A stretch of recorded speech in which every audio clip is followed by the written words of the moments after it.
안녕하세요. 오늘은 137강 일주론 할 차례죠. 그래서 오늘은 이제 갑술 일주에 대해서 공부를 하겠습니다. 자, 이 갑술 일주는 자, 여기 있는 것처럼 창고에 목재를 쌓는 대목장 이렇게 이제 제목을 붙여봤는데요.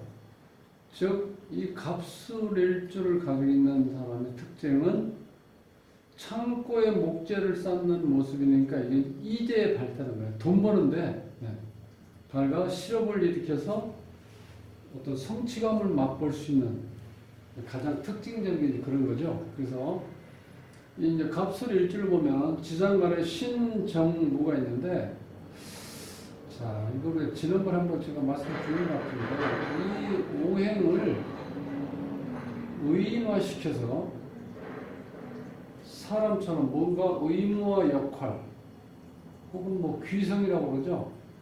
그거를 이렇게 대입해 보면 좀 쉽습니다. 이 갑목 입장에서는 정화가 또 필요하죠. 벽갑 인정할 때는 정화하고 경금하고, 그 다음에 또 갑목이 뿌리를 내기 위해서 큰 산에 뿌리를 내려야 되니까 일반 또 무토가 필요하고.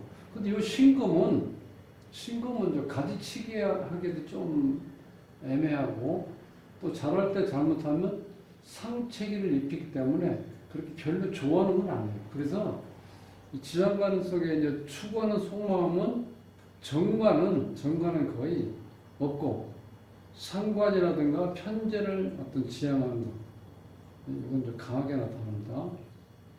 그 다음에 이제 갑술일주에서 이 12운성으로 양지죠, 양. 갑목은 해에서 출발하니까 해에서 출발하니까 해 바로 앞에니까 양이죠. 생육대, 로광새, 병사묘, 절태, 양에서 양자리. 그러니까 기운상으로 좀 뭐 약하죠. 그럼 물상으로 봐도 갑목이 술이라는 건 자갈밭이라는 건 자갈밭이고, 물기가 없는, 수기가 없는 뿌리, 그 땅에다 뿌리를 내린다는 모습인데 이게 약하죠, 상당히. 네? 별로 이렇게 큰. 그래서 이제 12운성으로 봐도 약하게 나타나거든요. 12운성으로 봐도 약하고, 그 다음에 신살로 봤을 때 인오술에서 술, 화계. 그 다음에 이 술은 우리가 이제 천문성을 나타내는데 하늘의 문이 열린다는 거예요. 자, 어떻게 생각하면 하루가 시작되는 징조라는 거죠. 해가 떨어지고 어둠이 온다는 건 바로 새날이 밝아온다는 뜻이죠. 그래서 이 천문성은 하늘의 문이 열린다. 그래서 자, 일반적인 작용을 보면은 이제 하늘, 자, 우리가 어떤 선망의 대상이죠. 자, 하늘을 보고 우리가 기도도 하고 또 하늘의 어떤 기운을 느낄 수 있는 것을 상징하기 때문에 천우신조의 어떤 성분을 가지고 있다고 봐도 돼요. 천문성이 있는 사람들은. 그래서 또 다른 모습, 이제 천라지망에 걸리는데, 이 천라지망은 천라가 하늘의 그물이라는 뜻이죠. 그것이 이제 술해예요. 술해. 지망은 진사. 그러니까 천라라는 건 하늘의 그물을 친다는 것은 화기운이, 불기운이 감춰진다는 거죠. 지망은 수기운이 감춰진 상태. 그래서 이 천라지망은 살 중에서 이제 가장 안 좋다고 보통 이렇게 얘기를 하는데, 죽을 만큼 고초를 당할 수 있는 살이라고 보시면 돼요. 근데 이것을 잘 이용하면은 어떤 데 이용하면 좋냐면은 이렇게 막 역마성이 있어서 활동을 하고 움직이고 돌아다니고 이런 거는 잘 안 맞고, 왜냐면 기본적으로 하늘의 망과 땅의 망 속에 갇혀있는 새라고 보시면 돼요. 그러니까 내가 옴짝달싹 못하죠. 그래서 내가 오늘 갇혀있는 상태에서 뭔가 할 수 있는 거, 하늘과 연관돼서. 그 대표적인 게 우리들이 지금 하려고 하는 이 역업, 활인업에 종사하면은 액땜을 한다 이렇게 보시면 돼요. 공망은 이 갑술이 고유번호가 11번이에요. 11번. 그러니까 공망은 21번, 22번이니까 갑신을유니까 신유가 공망. 네. 그 다음에 세운의 변화를 보면은 인옷을 삼합이니까 이사, 이동, 변동수가 생기고 여기서 축미라고 써놓은 거는 축이 올 때도요. 축이 올 때도 축술형이고 미가 올 때도 술미 형살이 되는 거죠. 그래서 사명을 이루는 기본적인 요소죠. 자, 술과 축과 미 여기에 진까지 이렇게 붙으면 이제 사형살이에요. 사형살. 사형살. 관제구설, 수술수, 사고수가 생긴다는 거예요. 그 다음 이제 4년이 되면 사가 오면은 이때는 사술 원진이 되죠. 이때는 원진이 되고 기문관살도 같이 돼요. 그래서 이 원진하고 기문작용이 동시에 일어나기 때문에 확실하게 작용력이 있습니다. 그래서 신경쇠약, 신경예민, 정신질환, 기문관살은 뭡니까? 귀신이 물으로 들어오는 거죠. 그게 약간 정신이 해가닥할 때도 이 귀문의 역할을 한다고 보셔야 돼요.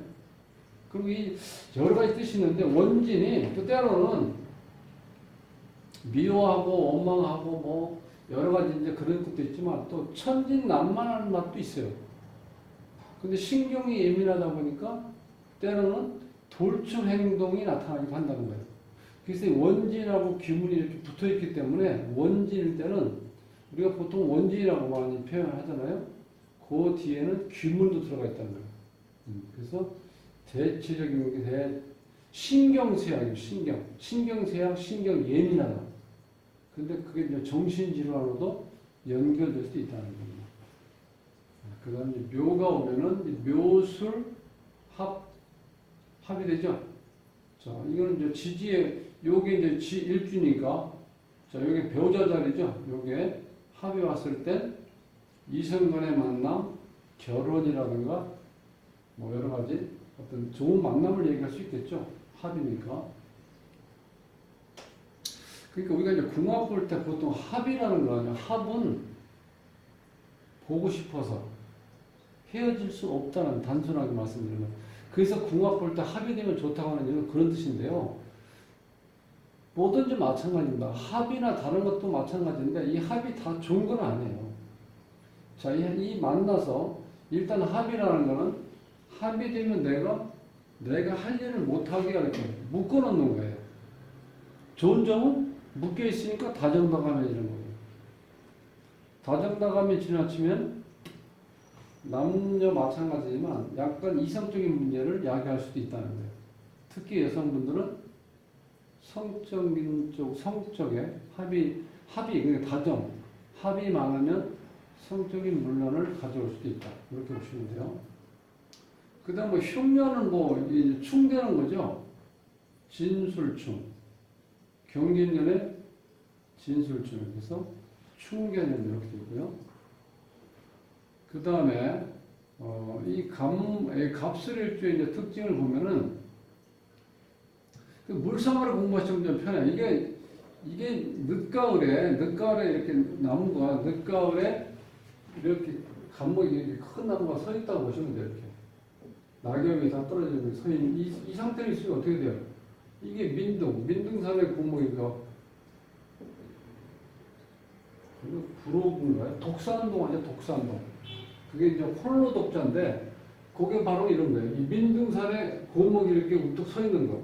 그러니까 홀로 우뚝 서서 지도자의 기상을 나타낼 수도 있고 혹은 이 고목이니까 창고에 목재를 쌓아놓는 모습이 연상되니까 그러면 이 사람은 돈 버는 쪽에 이렇게 많이 감이 좀 있구나. 이제에 밝아서 시름을 일으켜 돈 버는 재미.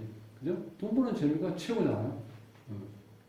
그러니까 이 재라는 거는 여러 가지 의미가 있지만 이게 수명을 나타내게 돼요. 수명. 그 다음에 정신건강. 제가요. 왜 그렇겠습니까?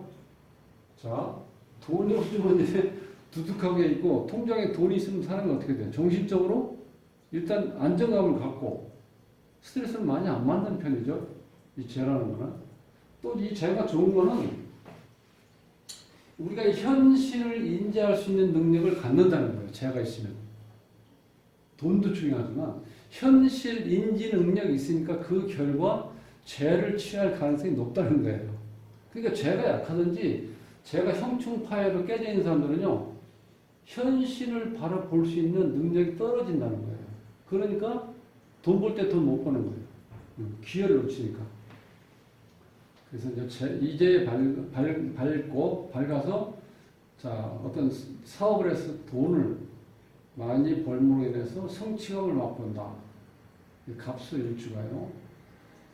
그 다음에 지장간에 있는 술 중에 신금이 있어서 우리 요게 철쇠 개금인데 쇠로 만든 자물쇠라는 거야. 쇠로 만든 자물쇠. 이건 뭐냐면 그 자물쇠가 언중육월, 우리가 말하는 중에 뼈가 있다고 그러죠. 언중육월인 동시에 의학계나 활인업과 인연이 있다. 활인업. 아까 제가 술 설명할 때 활인업 설명했죠. 자, 그 다음에 또 하나의 특징은 갑과 신의 현침이 있어서 여성은 유산, 낙태 등의 산행을 피하기 어렵다. 이렇게 볼 수 있다는 거예요. 네. 자, 현침살은요, 이 현침살은 상당히 예민한 겁니다. 원진하고 비슷해요. 예민해. 정확하고 예리하고 예민하고, 네. 그러다 보니까 살이 안 찌는 게 특징이에요. 특히 겨울생들은 살이 안 찝니다.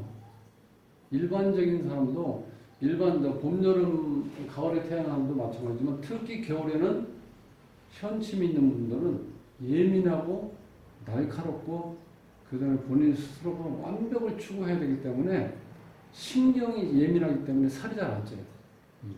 그러니까 이렇게 예민하니까 유산된다는 거야. 유산이나 낙태. 요즘 세상은 약간 둔감하게 살아가는데 훨씬 낫겠죠.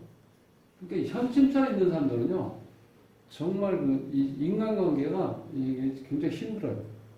그래서 현침 있는 사람들은 제가 항상 얘기하는데, 나만이 할 수 있는 어떤 전문 자격증을 꼭 취득해 놔야 돼요. 네. 인간관계가 원만치 않으니까 내가 뭘 추진하는 건 서툴르다는 거예요. 그 나만이 할 수 있는 일이면 어디 가든지 남한테 터치를 안 받고 내 혼자 일할 수 있잖아요. 그래서 나만이 할 수 있는 어떤 전문적인 자격증이 필요하다. 현침이 발달된 사람들은요.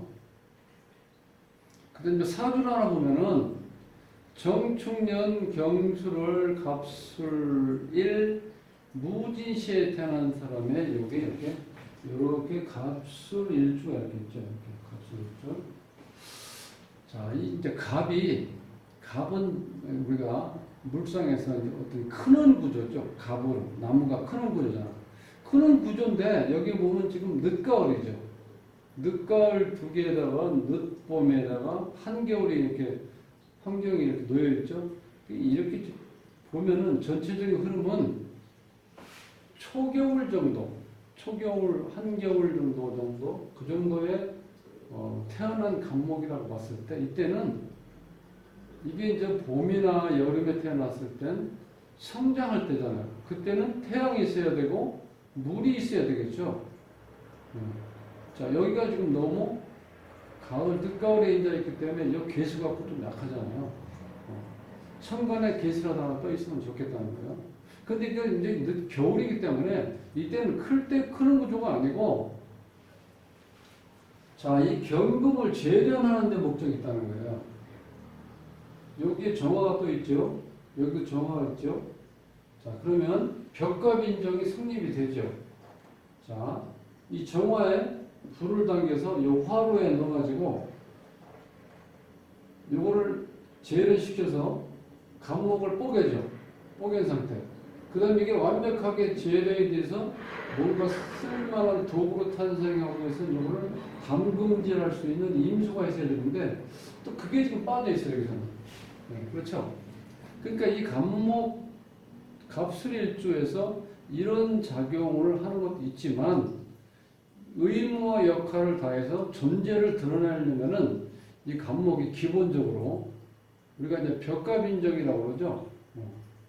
자, 이 도끼로 간목을 뽀개서 장작을 만들어서 이 불을 더 살려가지고 이걸 재현을 한다는 거잖아요.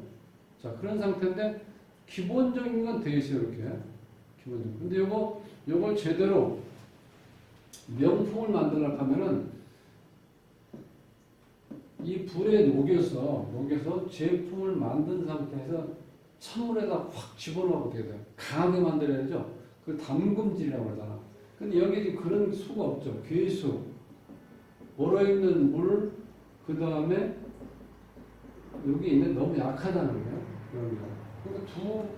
그러니까 커가는 존재 상태에 있을 때 태양도 없고, 물기운도 약하고, 그 다음에 땔감으로 쓸 수 있는 이 벽갑에서 이 간목이 역할은 실제로 여기서 경금을 담금질해야 되는데 임수가 없으니까 이것도 불완전하다는 거예요. 전체적으로 이 물상으로 봐서 조금 매끄럽지 않은 물상이에요. 그래서 이 사주는 또 보면은 이 흐름이 지금 재가 많죠. 하나, 둘, 셋, 넷, 5개. 목생화, 화생토, 토생금이 흘러가서 이건 종재격 사주로 봐요. 종재격 사주. 돈 따라가는 것이 이 사주가 잘 가는 길이다. 본인을 버리고 재를 추구하는 길로 가는 것이 없다. 자, 그런 흐름으로 보나 이렇게 일주로 봤을 때 이 사람이 이지에 발동을 했죠. 네. 그러니까 돈 버는 쪽에는 다른 쪽보다 유리하다. 자, 그렇게 보시고 오늘 갑술 일주론에 대해서 이제 공부를 했고 그 다음에 5월 8일 날 공부할 일주를 하나 더 뽑아보겠습니다. 5월 8일 날 공부할 일주는 개미일주. 가랑비에 젖어있는 양의 모습. 5월 8일 날 개미일주에 대해서 공부하겠습니다. 행복한 삶으로의 초대, 골라먹는 사주패를 모십니다. 저는 돗자리 쌤이었고요. 오늘 남은 시간도 행복하시고 건강하십시오. 다음 시간에 뵙겠습니다.